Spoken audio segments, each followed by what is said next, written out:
lo circunscribimos a lo que pasa en la Asamblea Legislativa, pero es también el día en que se congregan los trabajadores de todo el mundo en marchas multitudinarias a lo largo y ancho del planeta para recordar miles de cosas, pero generalmente pues se abordan los temas que la clase trabajadora, aunque ya no hay clase trabajadora, los trabajadores quieren celebrar o poner énfasis en sus países. También es el día en que los costarricenses escogemos quienes dirigirán la Asamblea Legislativa. En el Jurásico, cuando mi padre era diputado de la Asamblea Legislativa, los jefes de fracción y el directorio legislativo se nombraba por los 4 años. Ahora, no sé, en los últimos 20 años más o menos, se empezó la moda de alternar y eso convierte siempre en un festival de incógnitas, el ritual del 1 de mayo en la Asamblea Legislativa. Buenas tardes, Juan José, qué gusto tenerlo por acá. Yo no sé si ya don Ronald lo emplanilló, porque lo oí temprano, con Macha. Bueno, aquí anduvimos. Hola Iris, Esmeralda, Marta, Emilio y todas y todos los que nos acompañan a través de la radio. Esperamos que tengan una buena semana de la mano del gran jefe, como dice Fabio, ¿verdad? Que hoy está ausente. Que hoy está ausente, entonces evocando su ausencia aquí, pues deseándole lo mejor a todo el mundo. Don Emilio. Como siempre, un gran gusto estar en su programa, doña Iris. Doña Marta, buenas tardes. Y ya conocimos a su hija, muy linda su hija. Muchas gracias, un gusto estar aquí como todos los lunes en la tarde y les deseo una muy linda semana a todas las personas que nos están escuchando y viendo. Doña Esmeralda, ¿qué tal? ¿Cómo le va? Muy buenas tardes, doña Iris, compañeras, compañeros. Un gusto estar nuevamente compartiendo con ustedes en esta tarde. Yo quiero que cuando empecemos en este tema del nuevo gabinete, quisiera empezar con usted, porque usted fue ministra de la Condición de la Mujer, presidenta ejecutiva del INAMU. ¿Qué le pareció el nombramiento de doña Patricia Mora? O sea, si alguien tenía dudas sobre la agenda del gobierno en tema de derechos de las mujeres, me parece que quedaron disipados. Totalmente, me parece excelente. Creo que doña Patricia va a hacer un excelente papel en el tema de los derechos de las mujeres. Ella ha sido siempre una abanderada. Y bueno, creo que el INAMU enfrenta, como cualquier institución, un periodo donde tiene que reinventarse y tiene que ponerse al día con las nuevas tendencias, y el INAMU no se escapa de eso, así es que esperamos que en las manos de la dirección de doña Patricia, pues que se logre avanzar en este tema que es tan importante. Sí, yo también debo reconocer que Alejandra Mora hizo un destacado papel en este periodo, pero bueno, ahora le toca, la estafeta está en manos de doña Patricia Mora. Veremos cómo lo van a recibir los grupos. Bueno, ya don Fabricio se enojó mucho la noche en que fue anunciado el gabinete, se dejó decir un poco de barbaridades, sí. Pero en todo caso me parece que el gobierno aquí mandó una señal clara de que hay temas en los que no va a ceder. Cederá en otros, pero me parece que en este tema fue evidente la posición del nuevo presidente. Doña Marta, ¿qué le parece a usted la designación de doña Patricia Mora?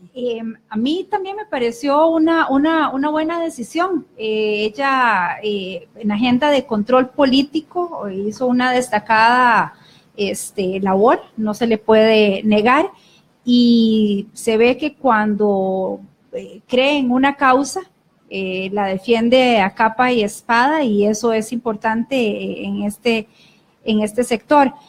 Ahora, aquí lo que es importante mencionar, y no solo para esta organización, sino para todas las del gobierno, que realmente lo que se necesita, que es algo que acabas de decir vos cuando comentaste acerca de este nombramiento, y es que se necesita repensar la forma en la que se hacen las cosas para hacer más con menos en la gestión pública. Necesitamos contraer el gasto, necesitamos ser más eficientes a todo nivel. En educación es una urgencia, Y esto no exime a ninguno de estas nuevas personas que están ahí de que tienen que llegar pensando en cómo hago un planeamiento estratégico para alcanzar realmente las metas que se están necesitando como país, qué es lo que tiene que hacer cada ministerio, qué es lo que tiene que hacer cada oficina para realmente sacar a Costa Rica adelante. Llevamos años haciendo lo mismo y no estamos obteniendo resultados diferentes, no estamos siendo efectivos ni eficientes, y creo que esa debe ser la norma de todas las personas que están ahí. Es refrescante ver gente nueva, porque eso nos da la esperanza de que no es alguien que ya ha repetido, bueno, hay algunos que sí, pero que hay esperanza de que gente fresca, con ganas de hacer las cosas bien y que tengan esa capacidad de ejecución, porque una de las cosas, por ejemplo, que se ha criticado, que a mí nunca me ha parecido correcto, es que el ministro de Salud tenga que ser un médico, que el ministro de Educación tenga que ser un educador. Para eso hay muchísimas personas, muchísimos asesores, muchísimos técnicos que pueden asesorar en ese tema. Yo considero que realmente un jerarca de este nivel lo que tiene que ser es un buen político, un buen líder y una persona que tenga capacidad comprobada de ejecución y de alcanzar metas. Don Emilio, don André Garnier, enlace del sector productivo, y doña Edna Camacho, coordinadora del Consejo Económico. Usted que ha estado directamente en esas actividades, ¿qué le parece esos dos nombramientos? Me parece extraordinariamente positivo el nombramiento de doña Patricia Mora como ministra de la Condición de la Mujer. Me parece que empujar el cambio de la sociedad patriarcal a una sociedad inclusiva y a una sociedad en la que exista un mayor respeto de los derechos y de la condición de la mujer es una de las altas prioridades de la Costa Rica de hoy, de ayer y del futuro. Y creo que doña Patricia es una persona de una gran capacidad.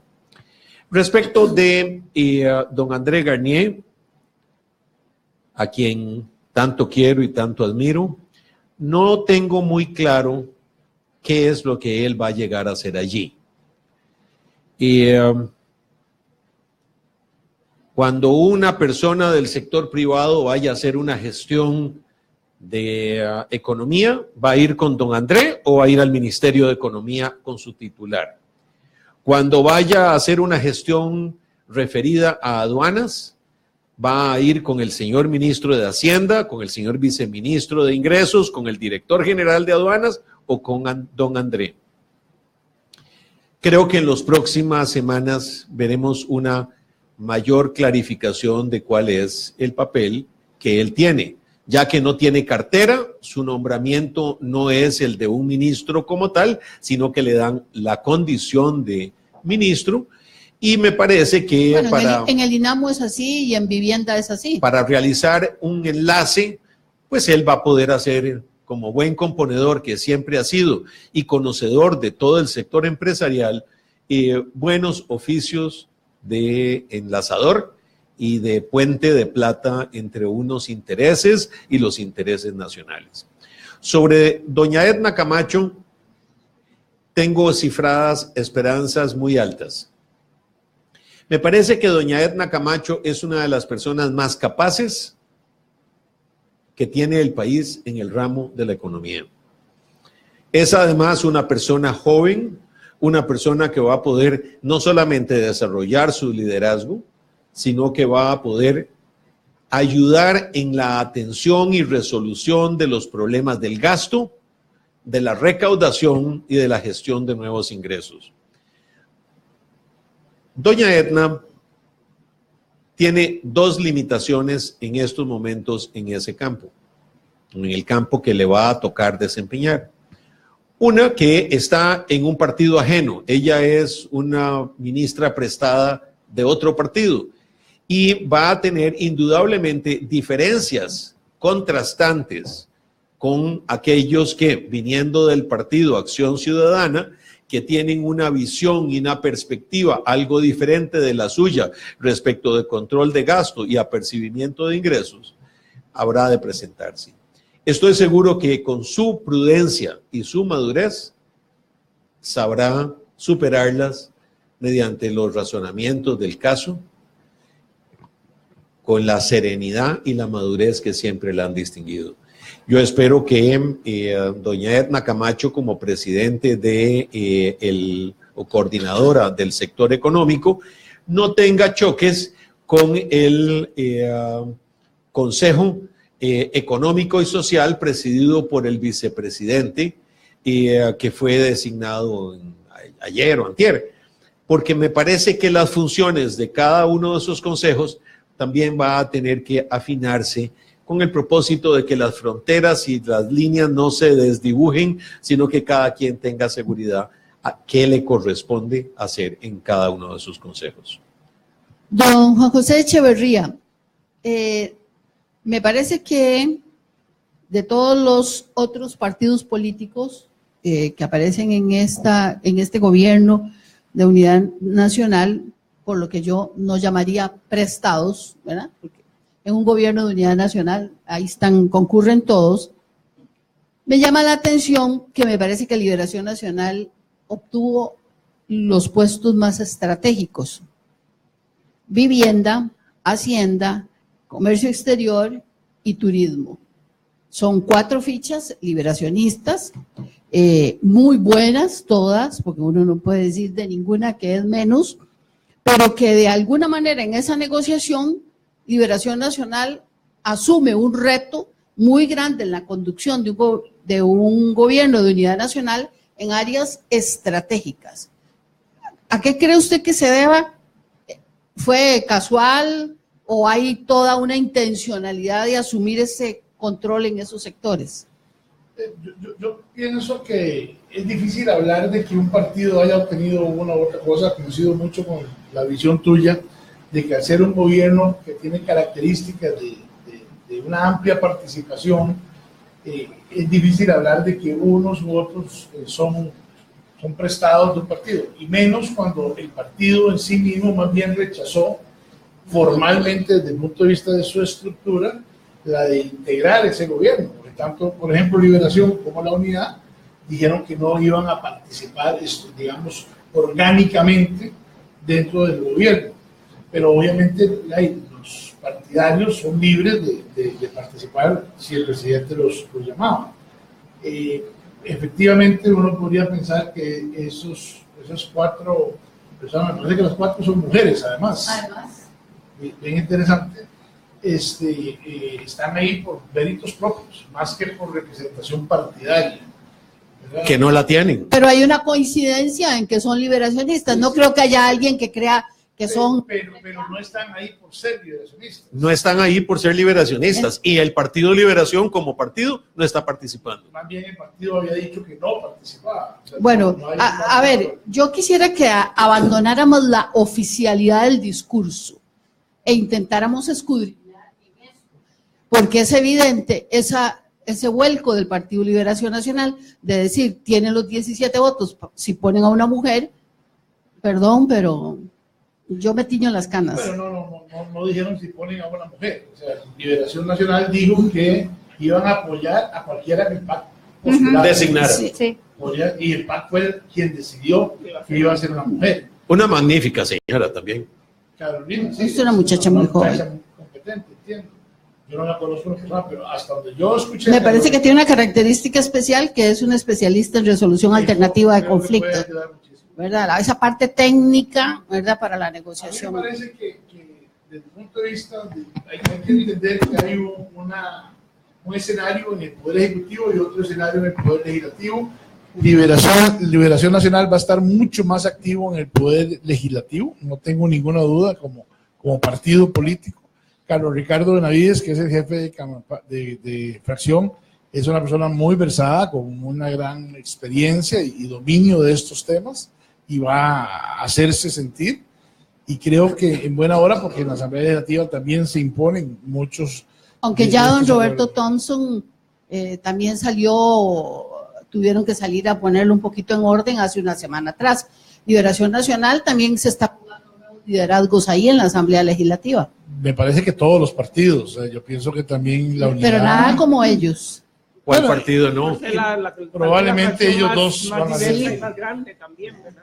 No, y Roberto y Carlos Ricardo están compitiendo probablemente por asumir ese rol, ¿verdad?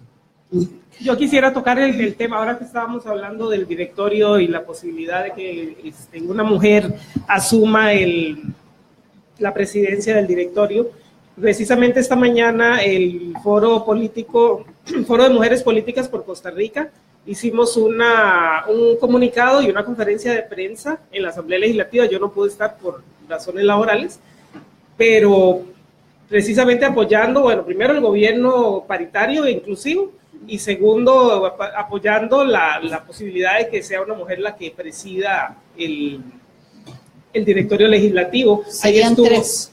Perdón. Sería la tercera. Sería la tercera, la primera fue Rosemary Karpinski, luego Rita Contreras, y bueno, ahora sí quedase esta joven Carolina, pues sería la tercera, después de muchísimo tiempo además, ¿verdad? Porque Rina fue hace casi 20 años, si mal no recuerdo. En el gobierno de Don Miguel. En el gobierno de Don Miguel, entonces, 2000, bueno, 18 años. Y bueno, la idea es precisamente impulsar a que mujeres puedan asumir, no solo en el directorio, sino que además que haya paridad en las comisiones legislativas, así también como las comisiones y los directorios municipales que también se eligen el 1 de mayo. Hay aquí otros temas que uno entresaca, ¿verdad? De este nombramiento. Uno de los nombramientos que debo confesar que yo casi saco, bombones para celebrarlo, es el nombramiento de Román Macaya. A mí me encanta. Don Román, yo no sé cómo le irá a ir con la Unión Médica, que pagaba páginas enteras contra él.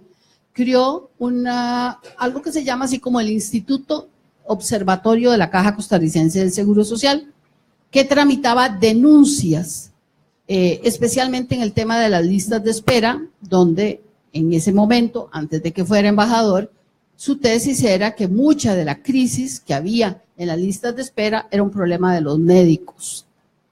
Y con la tradición de que ha habido en el pasado de que los médicos son los directores de hospitales, los médicos son los jefes, los directores de los servicios, los médicos son los que son los presidentes ejecutivos y los gerentes, uno podría decir que podría eventualmente tener problemas, pero me parece que conociendo tanto cómo funciona la caja, eso le va a dar una gran libertad para hacer aquellos cambios en beneficio de los usuarios de los servicios de salud, fundamentalmente más allá del tema de pensiones.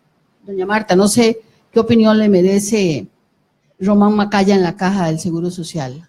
No lo conozco personalmente, he oído muy buenas referencias de parte de él, pero en general, de todas las personas que han sido nombradas, de lo único que podemos hacer es especular, porque incluso con el gobierno de Luis Guillermo Solís hubo personas muy respetables que fueron nombradas y que eran muy buenos en las áreas donde se desempeñaban y que realmente después fueron muy deslucidos a la hora de ejecutar dentro de una organización tan complicada como es un ministerio. ¿Será entonces, por aquello de que no es lo mismo verla venir que bailar con ella? Por ahí debe andar el asunto.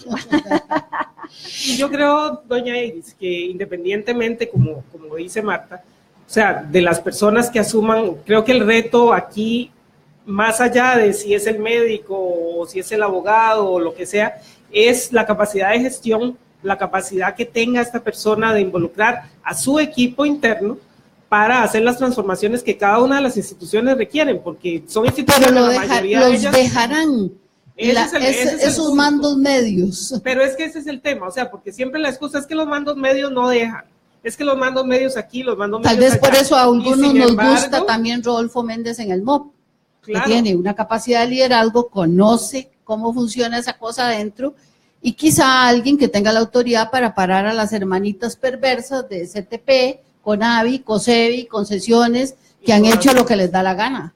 Y así es, y traigo a colación el tema de cuando Rodolfo estuvo en la caja, él es un abogado, ¿verdad? Y él, sin embargo, a pesar de mandos medios y a pesar de muchas cosas, Rodolfo Pisa, perdón, le dijeron, no, es que ¿cómo que construir un hospital? Eso es muy complicado. Construyó 2 en 4 años. Y hubo una serie de otras cosas que sí se pudieron hacer, a pesar de que se diga que los mandos medios, lo que pasa es que hay que saber ser líder y poder involucrar a toda esa gente que podría oponerse a los cambios, a más bien que sean ellos mismos los impulsores de los cambios. Y hay un asunto muy importante, uno es tan bueno como de la gente de la que se rodea.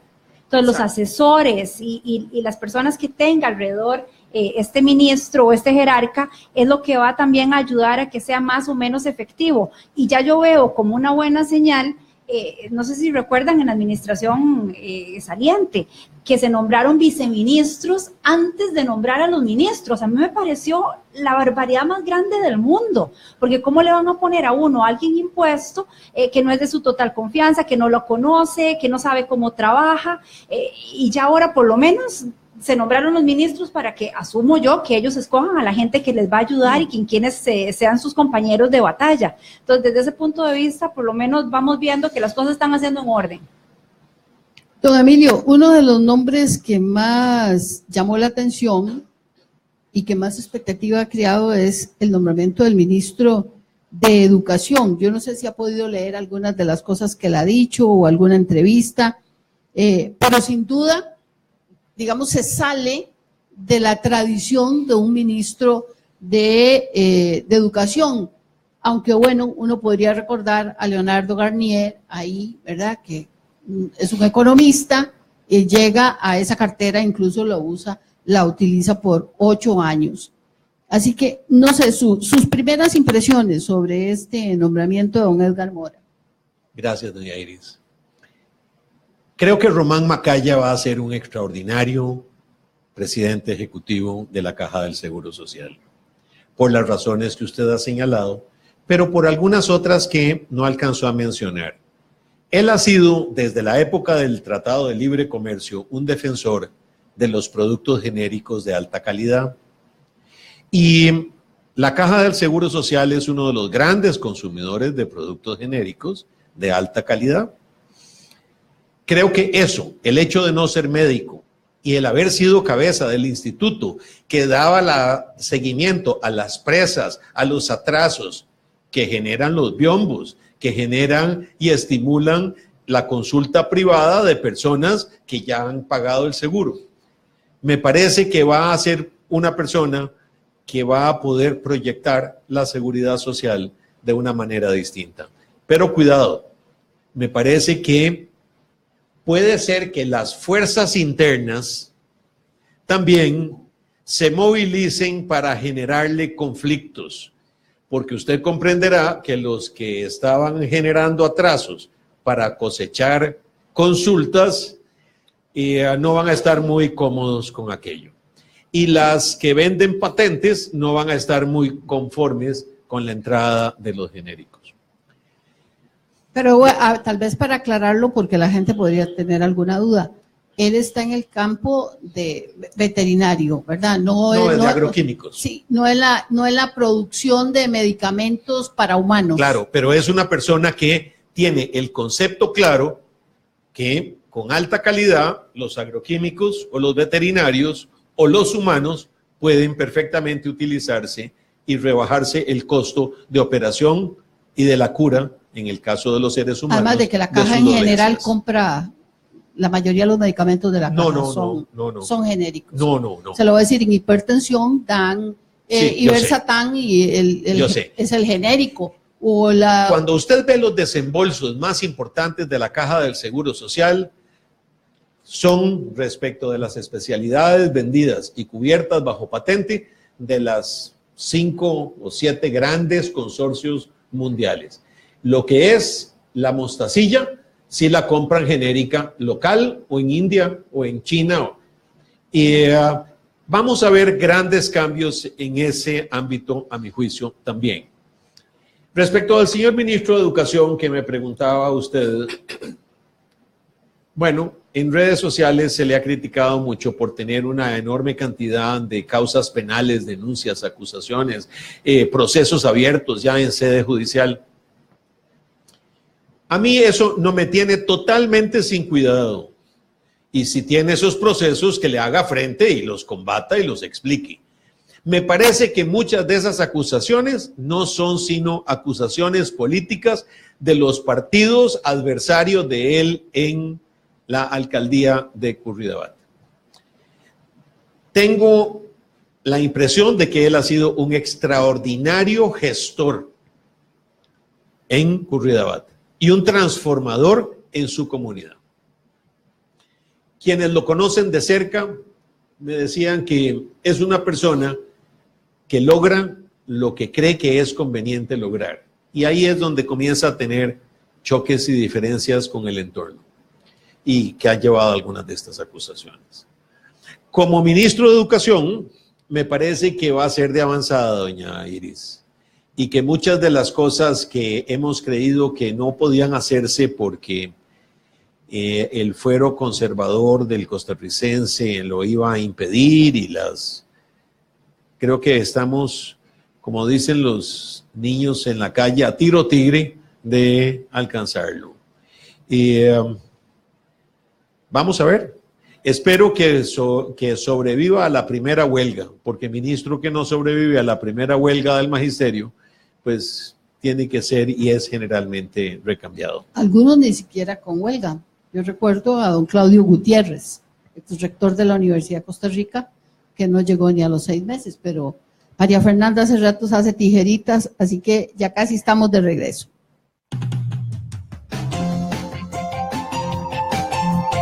Esto es Confrontación Democrática.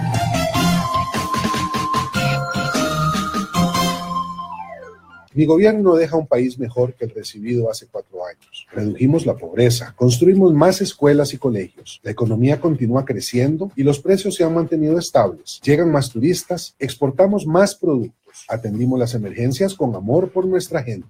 Construimos mucho más que 2 puentes, carreteras, acueductos, centros de salud. Dejamos un país mejor que el recibido, como lo hizo doña Laura y como lo hará don Carlos, como tiene que ser en una verdadera democracia. Primero en deportes. De lunes a viernes. De 4 a 5 de la tarde. Primero en deportes.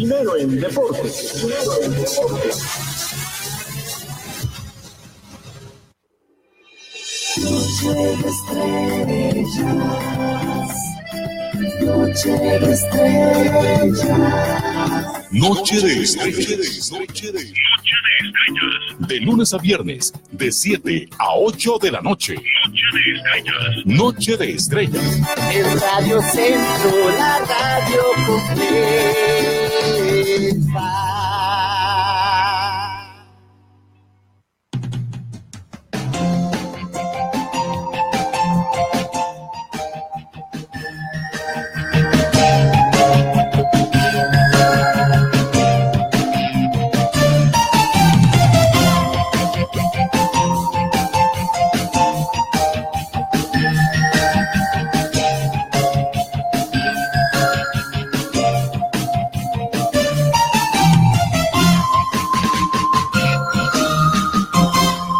Aquí hay 4 personas preguntando, 5 personas preguntando porque qué piensan de Otón Solís en el BCE, y también aquí me dicen que la unidad es el que tiene mayor cantidad de miembros. Bueno, discusión que tuvimos en el chat con doña Esmeralda, porque don Rodolfo Méndez ya no estaba en el PUSC, se había salido cuando se salió Roberto Tobar, Lorena Vázquez, Ana Elena Chacón, el papá de doña Ana Elena, o sea, el mismo Emilio Arias, bueno, y don Hernán Solano, el ministro de Deportes, fue miembro de la unidad, pero se fue hace tiempo cuando salió don Víctor Mora.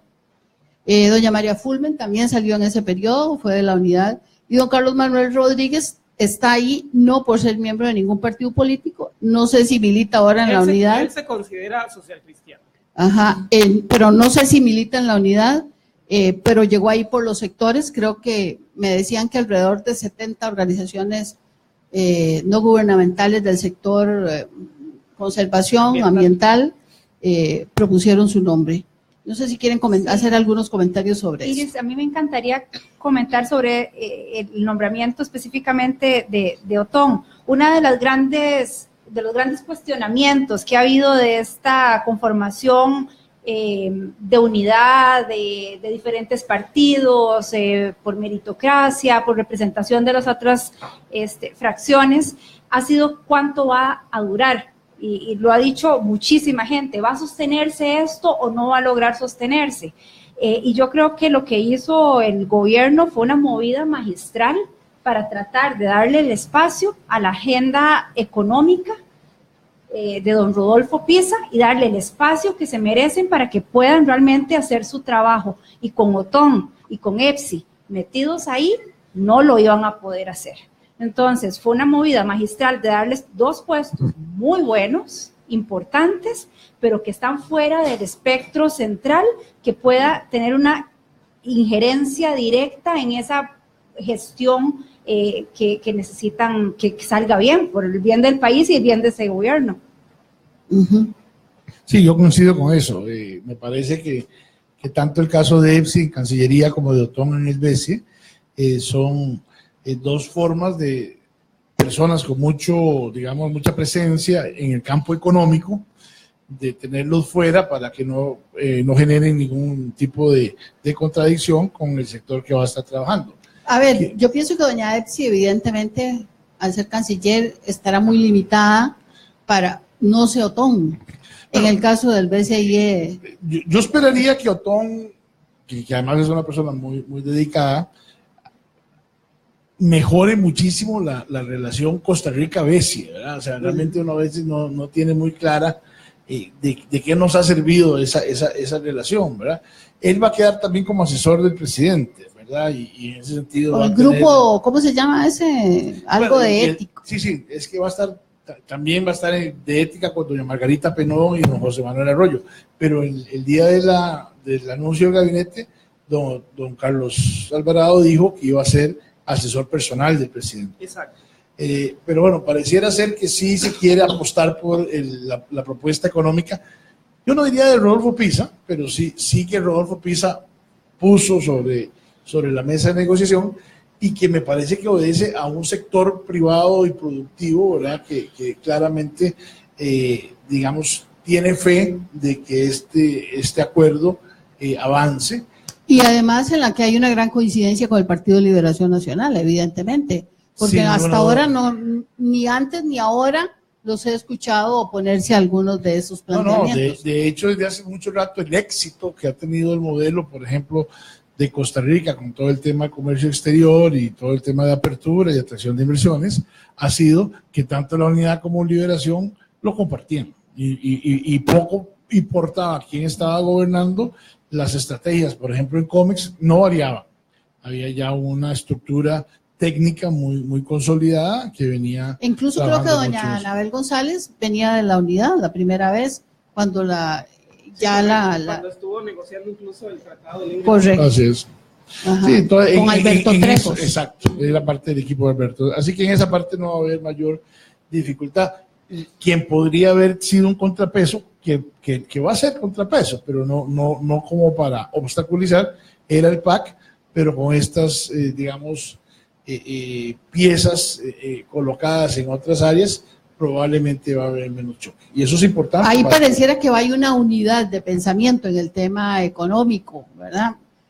Porque tanto de la unidad está en Camacho como está doña Rocío Aguilar en Hacienda. O sea, uno piensa que efectivamente aquí toda esa concepción de que en el PAC son bolivarianos y todo eso, o sea, se destruye porque evidencia que hay una unidad de pensamiento, por lo menos de las cabezas de estos. Sí, dejar de lado que el presidente, y lo digo porque lo escuché la semana pasada en la charla que dio Joseph Stiglitz en la semana del movimiento cooperativo, va a apostar también a todo el tema de economía social, ¿verdad? O sea, ahí van a tener que buscar algún equilibrio en donde la macroeconomía van a estar probablemente manejando sectores, digamos, cercanos a la unidad y a la liberación, pero a nivel social también va a haber todo un manejo. De hecho, la conformación de la comisión va a estar dirigida por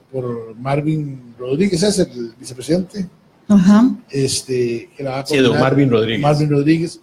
Y yo creo que también es importante, porque si algo ha... Pero no pareciera que tenga el peso. No. Porque en esta administración, doña Ana Elena, junto con el actual presidente electo, digamos, eran un peso muy fuerte en el tema social. Correcto. Ahorita, o sea, con todo el respeto para el vicepresidente, pero me parece que no tiene el peso de estas otras figuras. No, pero para hacer contrapeso. Me parece que es importante que por lo menos exista, digamos, la voluntad y el presidente en ese día, en el marco de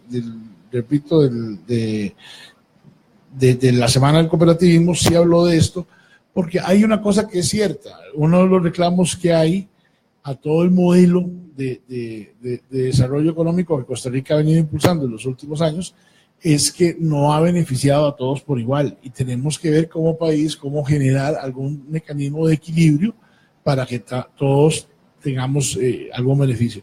Y la economía social podría ser un factor interesante para incorporar diferentes sectores, no necesariamente productivos, pero que, o empresariales más bien, porque sí son productivos, como las cooperativas, organizaciones solidaristas y cosas de estas, que podrían también aportar mucho en lo que viene en el futuro. Dos temas más para ver si nos alcanza para hablar de otros temas.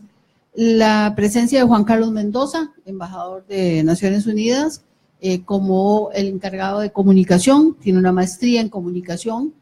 Me parece que aquí también, si está pensando en un futuro político, recordemos que perdió como por 98 votos con don Luis Guillermo Solís en la elección interna, gracias a los votos de la lucha. Eso es un puesto en el que, con hormigas, ¿verdad? En el que hay que jugar muy bien, porque rápidamente, sino que lo diga el actual ministro de Información. A mí me gustaría, doña Iris, antes de pasar a ese tema, referirme a lo de don Otón Solís. Muchos perciben el nombramiento de don Otón Solís como una forma de alejarlo de los acontecimientos políticos locales y darle un exilio bien pagado, guardando una cierta distancia del gobierno. Bien pagado. Yo me imagino que él va a renunciar, porque como siempre se ha opuesto a los altos salarios. Va a renunciar. Si don Otón, yo sé que su familia es inmensamente rica, pero ¿por qué va a renunciar a una cosa como esa? Pero porque tiene que ser consecuente. Él está en contra de los altos salarios, las altas pensiones, está de acuerdo en los abusos, pero eso es lo que le está pagando un banco extranjero o un banco que está. Me imagino que él acogerá para hacer. A mí me parece que es una forma de premiarlo por haber fundado el PAC, por haber sido adversario de don Carlos y ahora ser su aliado, por muchas cosas más. Me parece que a don Otón el darle esa posición también le va a permitir al país, como Juan José lo señalaba, acercar mejor el país al BCIE y el BCIE al país. Pero más aún, creo que él, con su carácter y su sentido estricto de orden y economía, va a llegar a ponerle orden a ese banco también. Todo lo cual me parece muy positivo. No es cuestión de salir de don Otón, es cuestión de haberlo puesto en una posición de la que el país va a sacar enormes réditos. Finalmente, para doña Epsi, doña Iris. Doña Epsi tiene una experiencia legislativa envidiable y es una política envidiable también. Ha sido precandidata, ha sido en el Partido de Acción Ciudadana, forma parte de la papeleta electa. Yo creo que si el país piensa desarrollar una política exterior agresiva, muy activa, ese nombramiento fue el adecuado porque el Ministerio de Relaciones Exteriores es el brazo armado del gobierno hacia el exterior. Si no, creo que se va a subutilizar porque una persona tan cercana al presidente, tan cercana al partido en el gobierno, con los conocimientos legislativos que tenía, quizás podía haber sido aprovechada mejor en un ministerio, digamos, de una índole más interna, más local y no de cara al extranjero. Don Emilio, eso me suena como la versión oficial del PAC, todo lo que usted acaba de decir de los dos candidatos, como que le pasaron el forro para que lo leyera. Pero si yo tengo una gran simpatía por don Carlos y por el gobierno de don Carlos, lo que hace es traslucirse esa situación. Don Emilio, pero ¿no piensa usted que también aquí alrededor de EPSI hay, es cierto, tal vez es icónico, pero el hecho de que sea la primer mujer canciller del país tiene un valor, y además que sea una afrodescendiente. Pero ¿para quién tiene valor que sea la primera mujer cancillera? O sea, entendámonos. Tiene valor si la persona va a llegar a ese ministerio a hacer una gran labor como la que el país necesita. Ustedes dijeron aquí que no se puede especular, entonces hay que partir de que lo va a lograr. Yo sé, pero lo otro me parece que es más a ver, ¿quién era entonces su candidato para la Cancillería? Rodolfo Pizza Rocafort.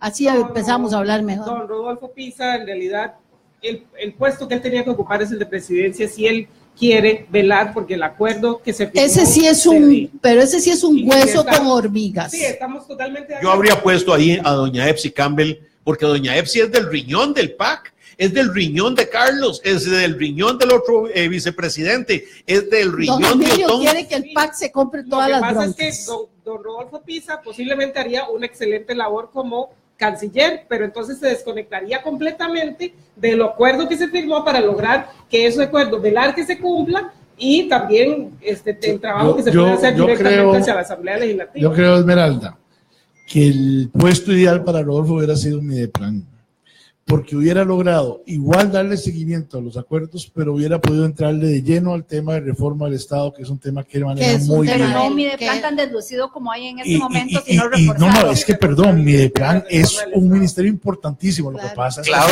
ha sido delucido. Rodolfo está asumiendo un enorme riesgo. Yo le pido a Dios que le haga bien, y ayer tuvo un triunfo maravilloso. Sí. Gracias a Dios, la unidad entendió que tenía que apoyar este proceso, y la votación así masiva a favor de la reforma del estatuto A favor del PAC. fue una buena señal, porque hubiera sido muy complicado que para el ministro de la presidencia ni siquiera hubiera logrado que su partido apoyara este proceso.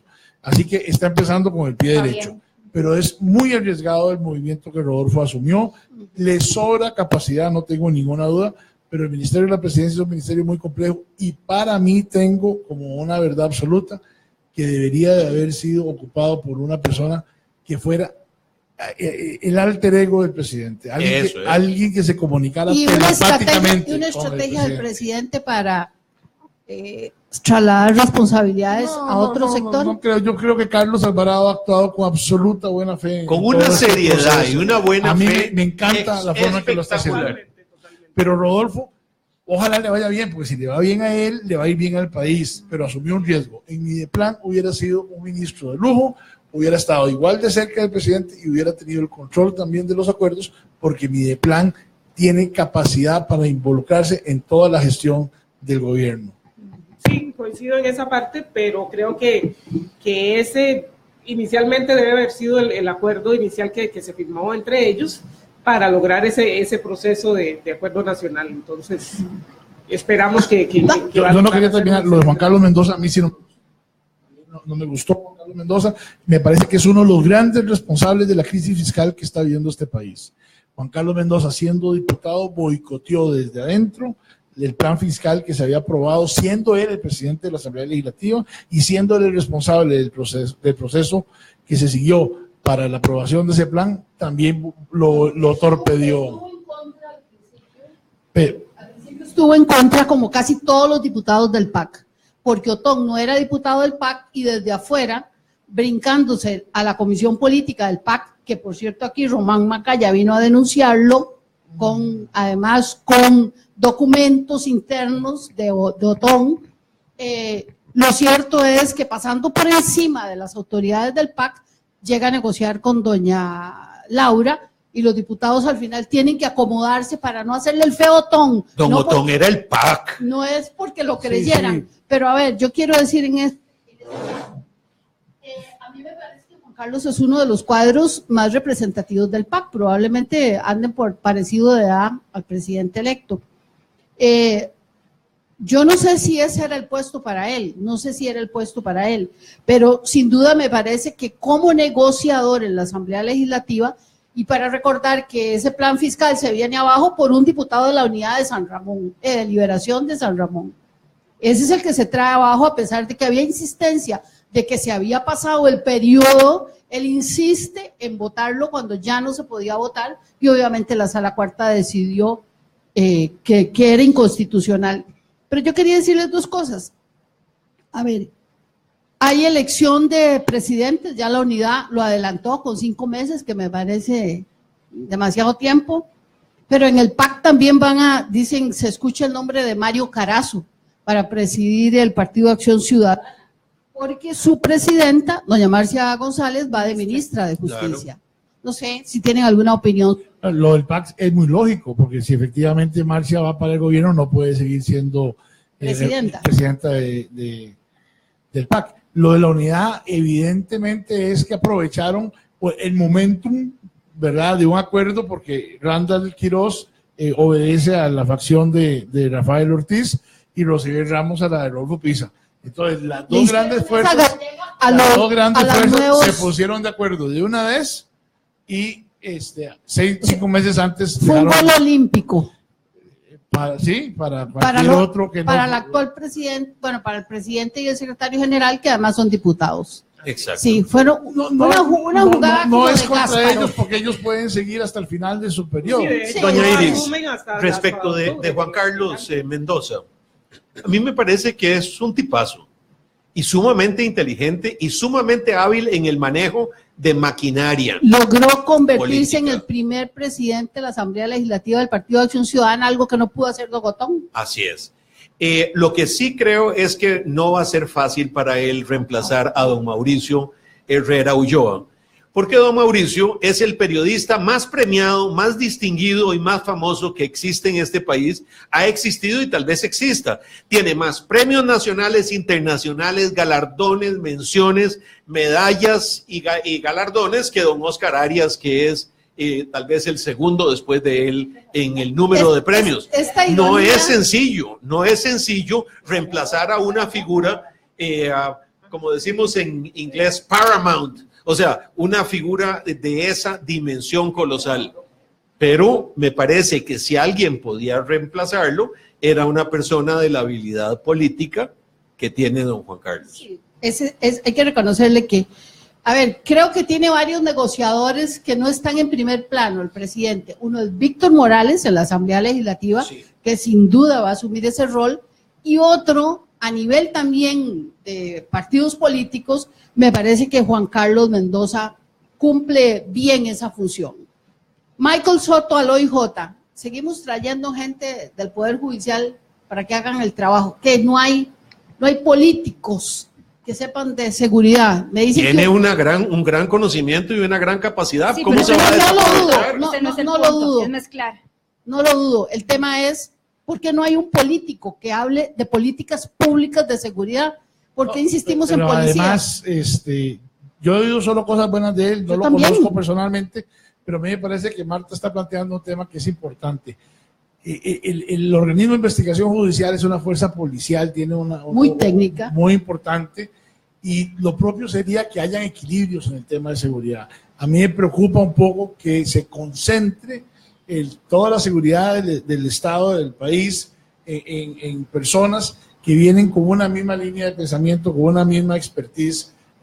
Parece ser que son muy cercanos a doña Emilia Navas, y todos estos temas deberían de haber un poquito más de equilibrio, ¿verdad? No conflicto, pero sí contrapesos. En materia de seguridad, por lo menos, eso. Pero ¿qué esperábamos si estamos teniendo a don José Manuel Arroyo del Comité de Ética, y la relación del ministro con don José Manuel es muy cercana, y la de doña Emilia Navas igualmente, y algunos de los... Peligroso. ¿Usted cree? Porque son personas todas muy buenas, de primero nivel. Sí, yo me imagino que van a misa todos los domingos o al culto. Mañana, si les parece, nos volvemos a encontrar. Que la pasen muy bien. Confrontación.